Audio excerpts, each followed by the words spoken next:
Hey, what's going on, guys? Today we will be dyeing the roots dark on this honey blonde wig. I want to give a shout out to Shanique Edwards and also Chanel Jainia.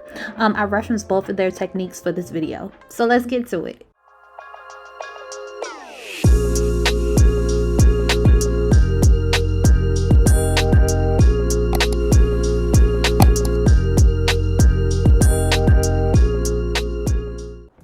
Okay guys, so these are the items that I will be using today to dye the roots on my wig. I wanted to make sure that I used all the items that I had on hand because the coins ain't coining right now, but yeah, that's another story. I'm going to go ahead and start by using some freeze spray because I do not want any of this dye to leak or bleed through on the wig. As you can see, this wig already came pre-colored. It's already the color that I need and it's already been toned. I decided to go ahead with the Kiss honey brown that comes in this bottle, as you can see right here, versus using the box dye. And then here you see me separating the hair so we can go ahead and get started with the process.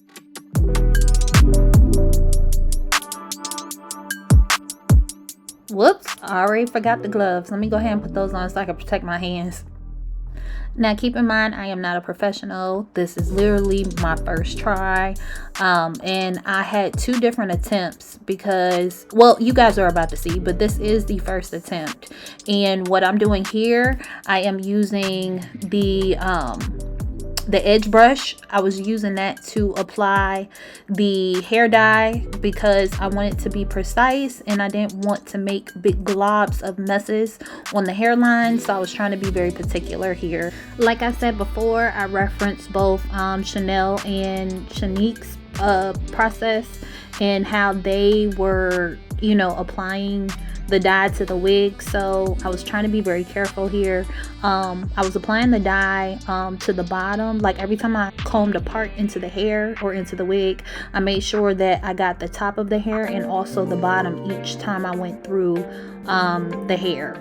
I'm not going to talk y'all to death because this is pretty repetitive at this part, but I just wanted you guys to see exactly my way of going through the wig and as I applied it. So I'm going to stop talking now so you guys can just watch.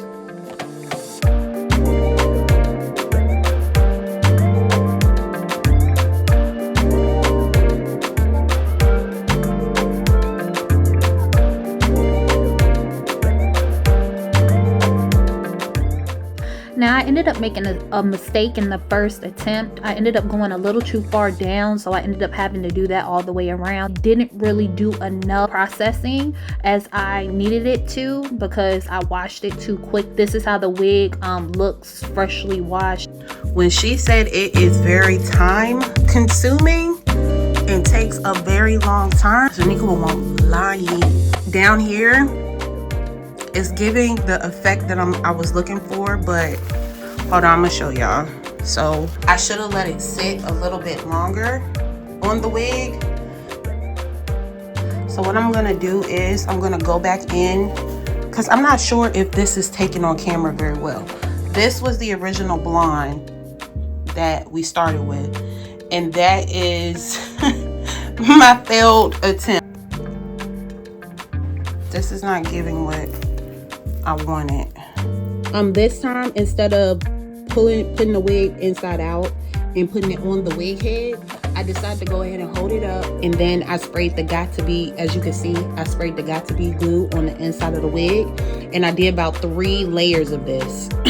And then I used the hand blow dryer and I blow dried it onto the wig. What I realized is doing it the first way with turning the wig inside out and then putting it on top of the wig head and spraying it, the hair on the outside gets very gluey, tacky, and sticky. And when it's time to do the color application, it's difficult because you're trying to comb through the hair and the dye gets stuck on it and onto the hair. So yeah.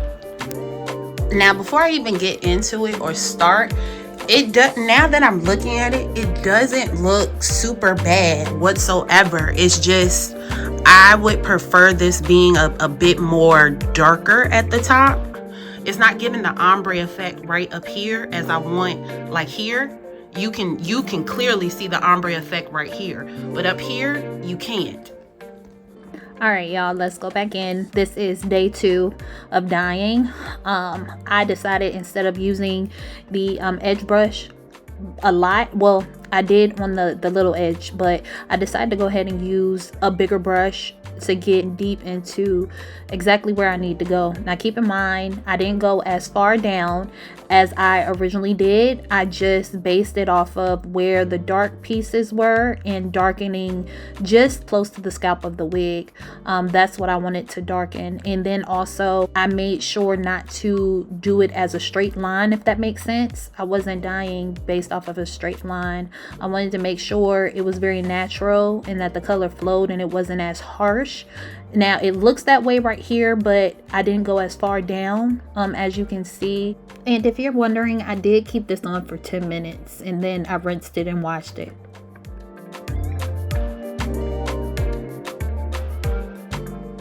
As you can see, the wig came out great and it was a hit at my sister's Christmas party. I was happy.